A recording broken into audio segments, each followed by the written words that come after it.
Hello viewers, welcome back to our channel বিনোদন বিচিত্রা।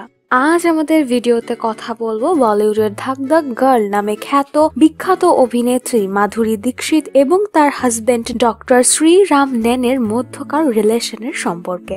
বলিউড ইন্ডাস্ট্রির এমন অনেক সেলিব্রিটি আছেন যারা নিজেদের প্রফেশনাল লাইফকে পার্সোনাল লাইফের থেকে বেশি উপরে রাখেন।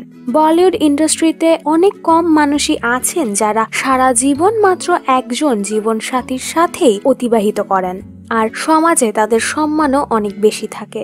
ধাক ধাক গার্ল মাধুরী দীক্ষিত এই মানুষদের মধ্যেই একজন, যিনি কিনা নিজের স্বর্ণ শিখরে পৌঁছানো ক্যারিয়ার ছেড়ে বিয়ের বন্ধনে আবদ্ধ হন এবং নিজের সম্পূর্ণ মনোযোগ পার্সোনাল লাইফকে দিয়ে দেন। এত বড় মাপের সুপারস্টার হওয়ার পরেও মাধুরী দীক্ষিত তার হাজবেন্ড ডক্টর শ্রীরাম নেনে এবং তার বাচ্চাদের সবসময় উপরে রেখেছেন, আর তিনি নিজের জীবনে অনেক হ্যাপি তার পরিবার নিয়ে। মাধুরী দীক্ষিত 1999 সালে ডক্টর শ্রীরাম নেনের সাথে বিয়ের বন্ধনে আবদ্ধ হন। তারপর মাধুরী দীক্ষিত নিজের হাজবেন্ডের সাথে আমেরিকাতে সেটেল হন। 2006 সালে মাধুরী দীক্ষিত আবারও বলিউডে কামব্যাক করেন ফিল্ম আজা নাচলের মাধ্যমে, কিন্তু এই মুভি সেরকম ভাবে সুপারহিট হতে পারেনি। কিন্তু এই ফিল্মের টাইটেল সং আজা নাচলে অনেক সুপারহিট ছিল এবং এই গানের মাধ্যমে মাধুরী দীক্ষিত আবারও মার্কেট পান।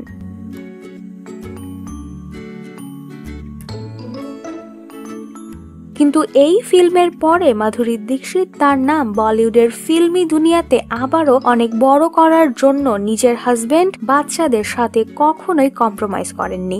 কিন্তু একটি বিষয় নিয়ে সবসময় চর্চা হয়েছে যে মাধুরী দীক্ষিতের পার্সোনাল লাইফে তার হাজবেন্ড তার সাথে কেমন ব্যবহার করেন, তাদের মধ্যকার রিলেশন কেমন। একবার তো এরকমও নিউজ শোনা গেছে যে মাধুরী দীক্ষিত তার বিয়ের পর বলিউডের ফিল্মি দুনিয়া থেকে দূরত্ব তৈরি করে নিয়েছেন তার হাজবেন্ডের জন্য, কেননা তিনি মাধুরী দীক্ষিতের ফিল্মে কাজ করা পছন্দ করছেন না। এরকমটাও শোনা যাচ্ছিল যে এই বিষয়টি নিয়ে মাধুরী দীক্ষিত এবং তার হাজবেন্ডের মধ্যে অনেক ঝামেলারও সৃষ্টি হয়েছে। শেষমেশ মাধুরী দীক্ষিত তার হাজবেন্ডের জেদের কাছেই মাথা নত করতে বাধ্য হলেন।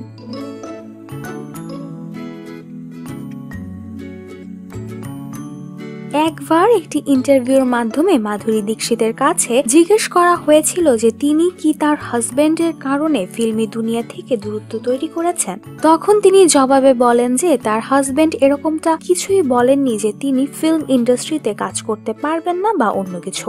বরং মাধুরী দীক্ষিত যখন তার বিয়ের আগে তার হাজবেন্ডকে বলেছিলেন যে তিনি বিয়ের পরেও ফিল্মে কাজ করতে চান, তখন তার হাজবেন্ড ডক্টর নেনে এই বিষয়টিতে সম্পূর্ণ সম্মতি প্রদান করেন। কিন্তু তারা দুজনেই চেয়েছিলেন যে দুজনে মিলে নিজেদের বাচ্চাদের একসাথে সময় দেবেন যতদিন পর্যন্ত তারা সবকিছু বোঝার মতো একটা বয়সে না এসে পড়েন।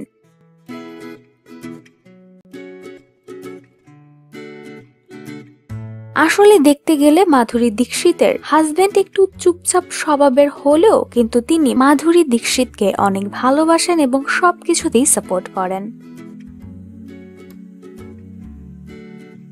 তো ভিউয়ার্স, এই ছিল মাধুরী দীক্ষিত এবং তার হাজবেন্ড ডক্টর শ্রীরাম নেনের মধ্যকার রিলেশনের সম্পর্কে।